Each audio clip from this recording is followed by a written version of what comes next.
Plant FAQs. Hoya Imperialis. Hoya Imperialis, a guide to the regal wax flower. Hi, Furbu here. Today, we're diving into the world of the Hoya Imperialis, a majestic vine known for its impressive blooms. This beauty boasts some of the largest flowers in the Hoya genus, earning its regal title. If you're considering adding this stunner to your collection, or are simply curious about its characteristics, this FAQ is for you. See more 566 species and genus Hoya at monsteraholic.com. What makes the Hoya Imperialis special? The Hoya Imperialis truly lives up to its name. Unlike its cousins, it produces massive, waxy flowers that can reach up to 4 inches (10 centimeters) in diameter. These blooms come in a spectrum of colors, ranging from delicate pink to deep burgundy, sometimes even boasting a beautiful mottled effect. Each bloom is crowned with a contrasting white corona, adding a touch of elegance. Beyond its impressive flowers, the Hoya Imperialis is a vigorous climber. With proper care, it can quickly transform into a cascading spectacle, perfect for adorning trellises, hanging baskets, or letting it weave its way up a moss pole. Hoya Imperialis versus Hoya carnosa, a tale of two Hoyas. Both the Hoya Imperialis and the Hoya carnosa, commonly known as the wax plant, are popular houseplants. However, there are some key differences to consider.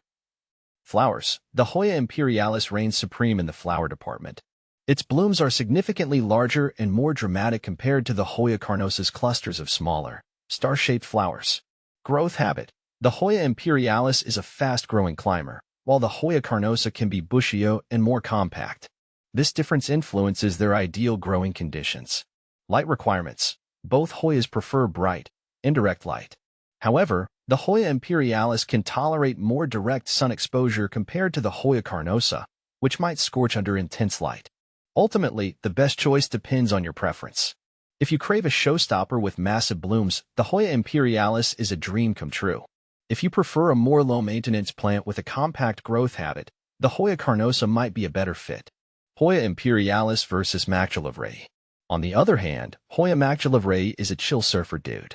His leaves are a lighter, more relaxed green, and they unfurl at a seemingly breakneck pace compared to the Imperialis. He's constantly reaching for the next support, eager to explore. They both reward me with fragrant blooms, but the Imperialis flowers are a showstopper, clusters of deep pink porcelain stars. The Macgillivrayi's umbels are smaller and more delicate, with a sweeter, subtler scent.